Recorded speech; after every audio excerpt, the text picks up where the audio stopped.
right, guys, today a new device, the Unihertz Titan Slim. This obviously is a BlackBerry inspired device. Unihertz has been making physical keyboards on phones for a while now, and this is one of their newest. This has been on Kickstarter for a while now. I'll drop the links below. And if you're new, guys, hit that like, drop a sub. But just a quick unboxing. You did see that already in the beginning of the video. I'm going to give you my initial impressions, what I think of the Titan Slim, and I'll come back in a few weeks and give you a full review and whether or not I think this device is worth $330. A lot of competition right now in that price range, but if you like a physical keyboard, you might want to pay attention to this video and of course the follow-up video. And there's a ton of videos on YouTube already, but let's check out and see what we get with our device and $330. So we do get a case, which is always a very nice addition. So we get the cutout on the bottom. Now this case is TPU rubber, so it is specifically meant just to give you a bit of grip, and you're gonna need it. This is a plastic device. It is very slippery. It does become a fingerprint magnet once you start touching it, as you can kind of see here, and the cutout on the top for the camera. On the bottom, we do get the cutout for our ports. On the top, you do get a cutout because we do have an infrared sensor on the top, and then on the sides of the case, these do cover the actual buttons on the device. Now, we also get USB-A to USB-C. We also get a dongle because there is no headphone jack, unfortunately, inside of this device. 4100 milliamp battery on the Titan Slim. Now, we also get the charging brick, which is a very nice addition in my opinion. And we also get some paperwork. We do get the SIM eject tool, and this does have dual SIMs on the side of this device. Very nice addition. And you see that red button there? I'm a big fan of this red button. So what this red button is, it's a flashlight. It turns your flashlight on and off. You hold it down and the flashlight does come on. I love this. It does have a good haptic feedback just on the flashlight when you do that. And I'm a big fan of a physical flashlight button. This is the first time I've seen that on a device. Now this does have face unlock. It does have a fingerprint sensor right here, as you can see, with, again, some haptics. So you can see the fingerprint sensor on here works fairly well. I'm okay with the speed of it. I'm okay with how it feels. I don't have any issues with my initial impressions. Of course, we'll see over time if I change my mind. But overall, it does work very well. I love the look of the physical keyboard. Now, the rest of the specs on this device.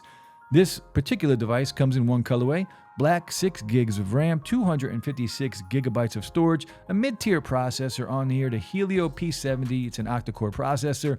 Now this display on the front here, this is a 4.2-inch display running Android 11. I mentioned the dual SIM already. Now the front-facing camera on here is an 8-megapixel camera, and the rear camera is a 48-megapixel camera. Plastic device. Now this is running Bluetooth 4.1, so no 5.0.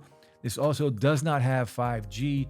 It only runs LTE, so you are getting LTE speeds on here, which right now, that's not an issue. And as far as Android 11 goes, this most likely will not get any updates, and it will not go to Android 12, which I'm fine with. Android 11 is more stable, and I think that's what we want, stability on a device like this. Now, again, this is called the Titan Slim, but it's a little chunky. It's a little bulky.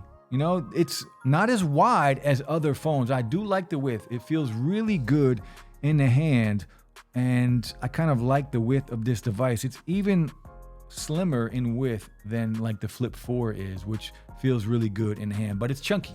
It's bulky. It's got a good weight to it though, but again, you're gonna have to use the case or you will most likely drop this device. Now again, running Android 11, the fingerprint sensor on here does work very well. Face ID or face unlock does work fairly well. I do prefer a fingerprint sensor always on my devices. And the mid-range processor on here, so far so good, smooth. Now, the one thing that I'm not a fan of is the display. Now again, the display is 4.2 inches, but it is only a 720p display. So if that is going to bother you and you want 1080 or better, you are going to have to go a different route. But the speakers on here, I'm kind of impressed with the speakers on this device. We'll turn it up so you guys can hear it. Like an Android device, ear ID, ANC, transparency mode on these. We'll get into the specs in a minute.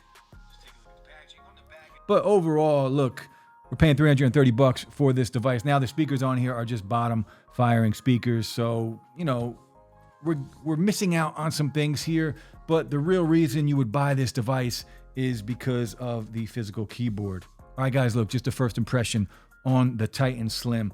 I love the look of this device. Now, whether that will translate over into being easy to use, to being as productive as I need my devices to be, we will see. But the physical keyboard, big market for that still. Some things I already like about this device, and some things I'm honestly not sure about. 720p, not too sure about. Bluetooth 4.1, not too sure about. Android 11, I am perfectly okay with. No 5G on here, I'm also okay with. 5G in my area is not good anyway, so I'm on LTE most of the time. Dual SIM card tray is a nice addition. I wish we had a headphone jack. I really don't care about the infrared sensor on this device. But the Titan Slim, drop some comments. Let me know if you would still use a device with a physical keyboard. There is a market for it still, and I want to know your opinion. Drop some comments. Let me know. Hit that like, drop a sub. I'll be back with a full review on this device in a few weeks, and tomorrow we got some earbuds. I'll be back soon. Peace.